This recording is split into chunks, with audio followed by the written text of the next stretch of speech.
नमस्कार दोस्तों, SGM education रे यूट्यूब चैनल पर आपका हार्दिक स्वागत है।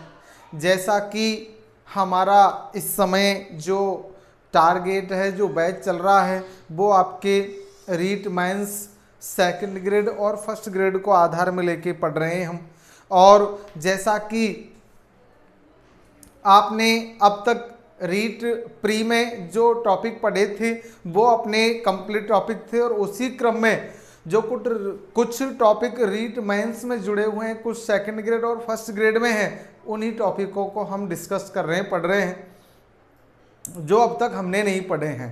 और ये अपनी आगामी परीक्षा के लिए बहुत ही महत्वपूर्ण या मुख्य टॉपिकों में है।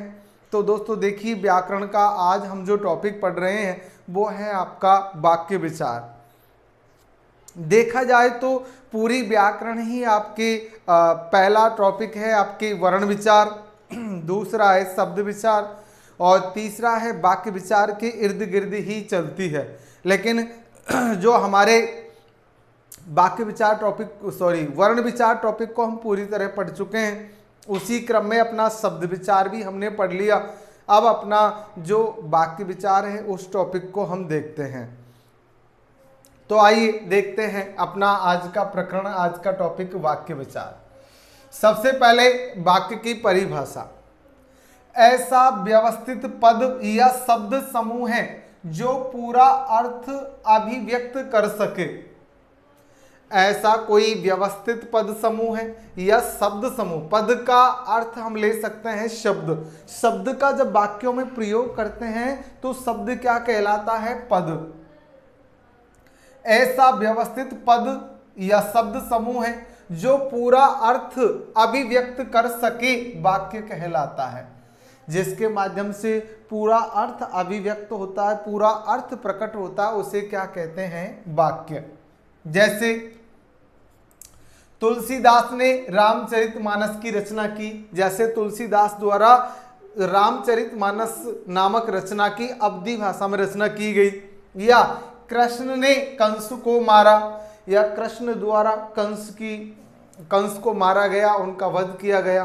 तो इस प्रकार यहाँ जो वाक्य है ये ऐसे व्यवस्थित समूह में या ऐसे व्यवस्थित शब्दों को रखा है कि यहाँ इनका कोई एक अर्थ प्रकट हो रहा है।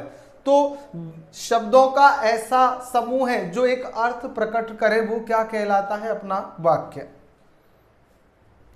इसी क्रम में वाक्य रचना के लिए क्या आवश्यक है, कौन कौन से अंग या घटक होते हैं जिनके साथ वाक्य रचा जाता है। वाक्य रचना के लिए जिन अवयवों या अंगों की आवश्यकता होती है उन्हें वाक्य के अंग या घटक कहते हैं। वाक्य रचना के लिए जिन अवयवों की आवश्यकता होती है उनको क्या बोलते हैं? वाक्य के अंग या वाक्य के घटक। वाक्य के मूल व अनिवार्य घटक कर्ता और क्रिया होते हैं। कोई भी वाक्य है उसके मुख्य अंग या मुख्य घटक पूछे जाए तो होगा आपके कर्ता और क्रिया, जिनके बिना वाक्य की रचना संभव नहीं है। अगर कर्ता और क्रिया किसी वाक्य में नहीं है तो वो वाक्य का पूर्ण अर्थ प्रकट नहीं कर पाएगा। जैसे मोहन गया, मोहन करता है, उसके द्वारा क्रिया की जा रही है जाने की। सोहन सो गया, सोहन के द्वारा क्रिया की जा रही है सोने की। या सूर्य छिप गया, सूर्य के द्वारा क्रिया की जा रही है छिपने की। या घंटी बजी, घंटी के बजने की क्रिया हो रही है। या मोटर चली, मोटर के चलने की क्रिया हो रही है। जब कर्ता और क्रिया किसी वाक्य में है दोस्तों, तो वो वाक्य आपका पूर्ण अर्थ प्रकट करेगा और ये वाक्य के अनिवार्य या मुख्य घटक कहलाते हैं। इसी क्रम में वाक्य के ऐच्छिक घटक। कर्ता क्रिया के अलावा विशेषण, क्रिया विशेषण, कारक आदि अन्य घटक आवश्यकता अनुसार वाक्य में आते हैं, जिन्हें वाक्य के कौन से घटक बोलते हैं? ऐच्छिक। यानी कि ये इच्छित होते हैं, इनकी आवश्यकता होती है तभी इनका प्रयोग होता है, बाकी आवश्यकता नहीं है। वहां कर्ता और क्रिया से वाक्य अपना अर्थ प्रकट कर देता है। इसी क्रम में पद क्रम संबंधी नियम।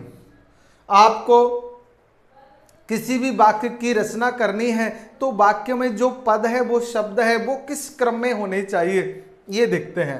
तो देखिए, सबसे पहले कर्ता होता है, फिर कर्ता का विस्तार किया जा सकता है, या आपके विशेषण आएगा, फिर कर्म, फिर करण, फिर अपादान, अधिकरण, संबोधन या क्रिया विशेषण या क्रिया पूरक, और वाक्य अगर नकारात्मक है अवधारक आदि पद या शब्द इस क्रम में आते हैं।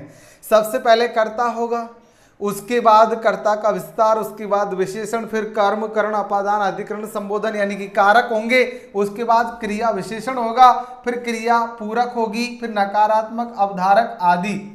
इनको सुनिश्चित क्रम में रखने से ही वाक्य रचना शुद्ध होती है। अगर दोस्तों ये सभी जो अवयव है, घटक है, ये अव्यवस्थित क्रम में रखे होंगे तो वाक्य अशुद्ध होगा, और जब ये व्यवस्थित क्रम में होंगे तो वाक्य आपका शुद्ध वाक्य होगा। इसी क्रम में अगला है वाक्य विग्रह। वाक्य के घटकों को अलग अलग करके उनका परस्पर आपस में संबंध बताना ही वाक्य विग्रह या वाक्य विश्लेषण कहलाता है। यानी कि कोई भी वाक्य है, उसके जो घटक है, उसके जो अंग है, उन्हें अलग अलग करना और उनका परस्पर आपसी संबंध बताना ही वाक्य विग्रह या वाक्य विश्लेषण कहलाता है। कर्ता क्रिया के पक्ष के अनुसार वाक्य के दो मुख्य खंड होते हैं। कर्ता और क्रिया के पक्षों के अनुसार देखा जाए तो वाक्य के दो मुख्य घटक या खंड होते हैं। जैसे पहला खंड है उद्देश्य और दूसरा है विधेय। वाक्य को दो खंडों में विभाजित करके समझ सकते हैं। पहला तो है आपके उद्देश्य और दूसरा कहलाता है विधेय। वाक्य में उद्देश्य किसे कहते हैं? वाक्य में जिसके विषय में कुछ कहा जाए वह क्या कहलाता है? उद्देश्य। वाक्य में जिसके विषय में कुछ कहा जा रहा वो क्या कहलाएगा? उद्देश्य। उद्देश्य प्राय कर्ता होता है। कर्ता तथा कर्ता का विस्तार, विशेषण, संबंध बोधक, भाव बोधक आदि आपके उद्देश्य के तहत आते हैं। इसी क्रम में जैसे कि उदाहरण, मर्यादा पुरुषोत्तम राम दशरथ के पुत्र थे, तो यहाँ मुख्य कर्ता तो कौन है दोस्तों? राम, ये कर्ता है। अब इनका मर्यादा पुरुषोत्तम आदि जो इनकी विशेषताएं आदि बताई गई है, ये कर्ता के विस्तार का कार्य करती है। तो यहाँ कर्ता यानी कि राम है, यही आपका क्या है? उद्देश्य है। यही क्या है? आपका उद्देश्य। बाकी मर्यादा पुरुषोत्तम आदि इसके क्या हो जाएंगे? कर्ता के विस्तार के लिए लिखे जाते हैं। और दशरथ के पुत्र आदि इसकी विशेषता हो जाएगी। इसी क्रम में तारों से भरी रात सुंदर होती है, तो यहाँ रात आपका उद्देश्य है और इससे पूर्व तारों से भरी आदि क्या हो जाएंगे? आपके कर्ता का विस्तार।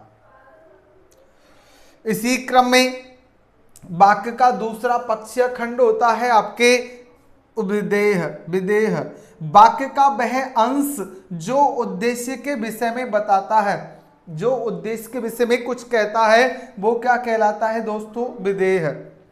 जैसे श्याम पुस्तक पढ़ता है, मोहन धीरे धीरे मधुर बंसी बजाता है, तो श्याम जो उद्देश्य है उसके द्वारा जो क्रिया की जा रही है पढ़ने की, वो क्या पढ़ता है? पुस्तक। तो कर्म क्रिया आदि किसके तहत आ जाते हैं दोस्तों? विधेय के तहत।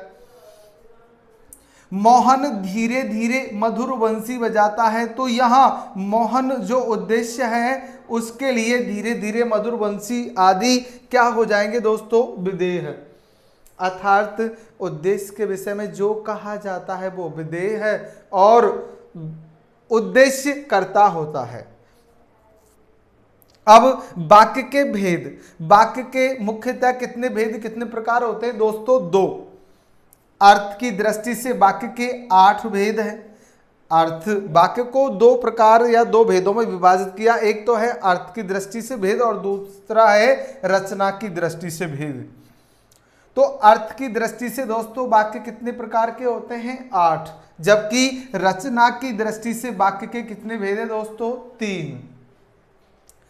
अर्थ की दृष्टि से जो वाक्य है पहले हम अर्थ की दृष्टि से जो वाक्य के 8 भेद है उन्हें समझते हैं, उसके बाद रचना की दृष्टि से जो वाक्य के 3 भेद है उन्हें समझेंगे।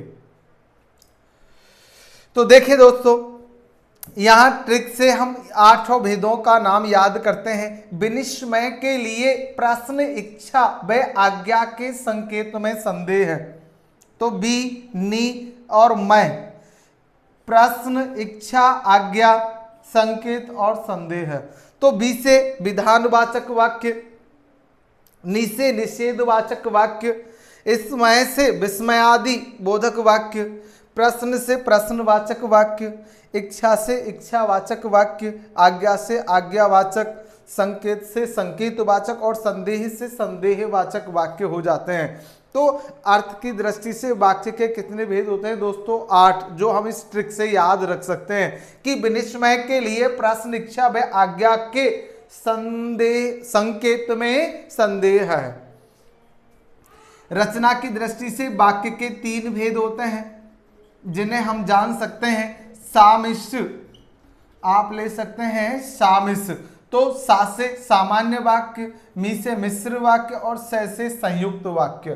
तो इस प्रकार आपके रचना के आधार पर 3 भेद, जबकि अर्थ के आधार पर वाक्य के 8 भेद होते हैं। तो आज हम वाक्य के जो अर्थ की दृष्टि से 8 भेद है वो समझते हैं दोस्तों। पहला भेद, विधानवाचक वाक्य, यानी कि क्रिया के करने या होने की जो सामान्य सूचना प्रकट करते हैं, सामान्य सूचना देते हैं जिस वाक्य में, वो आपके विधानवाचक वाक्य कहलाता है। कोई भी क्रिया की सामान्य सूचना दी जा रही हो वो कौन सा वाक्य हो जाएगा? विधानवाचक। जैसे अध्यापक ने प्रश्न पूछे या सूर्य पश्चिम दिशा में छिपता है। तो जहां कोई सामान्य सूचना दी जाए या कोई बात की जाए किसी क्रिया के होने की, तो वहां कौन सा हो जाएगा? विधानवाचक वाक्य। दूसरा है निषेधवाचक वाक्य। तो क्रिया के न होने का बोध जिस वाक्य में होता है वो कौन सा वाक्य होगा दोस्तों? निषेधवाचक। जैसे शिक्षक ने आज नहीं पढ़ाया, नकारात्मकता का बोध। छात्र ने गृह कार्य पूर्ण नहीं किया। तो जहां निषेधता का या आपकी नकारात्मकता का बोध हो दोस्तों, वहां निषेधवाचक वाक्य होता है। इसी क्रम में जो तीसरा भेद है, विस्मय आदि बोधक वाक्य। जिन वाक्यों में आश्चर्य, हर्ष, शोक, घृणा व प्रशंसा का बोध होता है वो आपके विस्मय आदि बोधक वाक्य कहलाते हैं। जैसे वाह क्या सुहावना मौसम है, यहाँ विस्मय आदि बोधक चिन्ह लगा होता है दोस्तों वाक्य में। ओह कितनी खतरनाक दुर्घटना है। तो जहां विस्मय आदि बोधक चिन्ह का प्रयोग हो और जहां आश्चर्य, हर्ष, शोक, घृणा या विस्मय का या प्रशंसा का बोध हो, वहां विस्मय आदि बोधक वाक्य होगा। इसी क्रम में वाक्य का चौथा भेद है दोस्तों, प्रश्नवाचक वाक्य। देखो जो 8 भेद है उनमें आप वाक्य के नाम के साथ ही समझ सकते हैं। जैसे प्रश्नवाचक वाक्य में जिन वाक्यों में प्रश्न किया जाता है वो कौन से हो जाएंगे? प्रश्नवाचक। जैसे आपकी कक्षा कौन सी है, आपका नाम क्या है, आप कहां से हो आदि कई सारे प्रश्न, या आपके पिताजी का नाम क्या है, तो आदि जहां प्रश्न का भाव व्यक्त हो रहा हो, प्रश्न किया जा रहा हो, वहां प्रश्नवाचक वाक्य हो जाएंगे। वाक्य का 5वां भेद, अर्थ के आधार पर 8 भेद है, उसमें 5वां है इच्छावाचक वाक्य। जहां कर्ता की इच्छा, कामना पूर्ति या आशीर्वाद, सुझाव आदि अभिव्यक्त होते हो, वहां कौन सा वाक्य हो जाएगा दोस्तों? इस इच्छावाचक वाक्य। जैसे आपका वैवाहिक जीवन मंगलमय हो या भगवान आपका भला करे। जहां ऐसे आशीर्वाद का या कामना पूर्ति का भाव प्रकट हो रहा हो, वो वाक्य कौन सा हो जाएगा दोस्तों? इच्छावाचक वाक्य। इसी क्रम में आज्ञावाचक वाक्य, जहां वक्ता की आज्ञा या अनुमति देने का बोध हो वाक्य में, कि वक्ता कोई आज्ञा या अनुमति दे रहा हो। जैसे यह कार्य केवल तुम्हें करना है या जाओ अपना काम करो। तो इस क्रम में जहां वक्ता की आज्ञा का या अनुमति का बोध हो रहा है वो वाक्य हो जाएगा आज्ञावाचक वाक्य। वाक्य का 7वां भेद है संकेतवाचक वाक्य। यानी कि एक कार्य जब दूसरे कार्य पर निर्भर हो या होने का बोध हो तो वहां कौन सा वाक्य होगा दोस्तों? संकेतवाचक। एक क्रिया दूसरी क्रिया पर डिपेंड हो, जैसे अगर मौसम साफ रहा तो जयपुर चलेंगे, या यदि सभी नेता ईमानदार होते तो देश उन्नति करता। तो जैसे मौसम साफ रहेगा तभी जयपुर चलने की क्रिया होगी, या नेता ईमानदार होते तो देश उन्नति करता। तो जब एक कार्य पर दूसरा निर्भर हो या एक क्रिया पर दूसरी क्रिया निर्भर हो तो वहां कौन सा वाक्य होता है दोस्तों? संकेतवाचक। और अंतिम अर्थ के आधार पर जो 8 भेद है उसका 8वां भेद है दोस्तों संदेहवाचक वाक्य। जिन वाक्यों में कार्य होने या क्रिया होने में संदेह हो वहां कौन सा वाक्य होगा? संदेहवाचक। जैसे शायद आज बारिश हो, या हो सकता है कि मैं पास हो जाऊं। तो किसी कार्य के होने में संदेह हो, शक हो, शायद आदि जहां लगे, जहां शक या संभावना का बोध हो तो वहां कौन सा हो जाएगा दोस्तों? संदेहवाचक वाक्य। तो दोस्तों आज हमने वाक्य की परिभाषा, वाक्य के विषय में देखा, वाक्य के मुख्य घटक, वाक्य के ऐच्छिक घटक और वाक्य के भेद आदि को समझने का प्रयास किया। और हमने देखा कि अर्थ और रचना के आधार पर वाक्यों को 2 भागों में बांटा जाता है। अर्थ के आधार पर वाक्य के 8 भेद, जबकि रचना के आधार पर वाक्य के 3 भेद होते हैं। अर्थ के आधार पर वाक्य के जो 8 भेद है उन्हें याद करने की ट्रिक है दोस्तों विनिश्चय के लिए।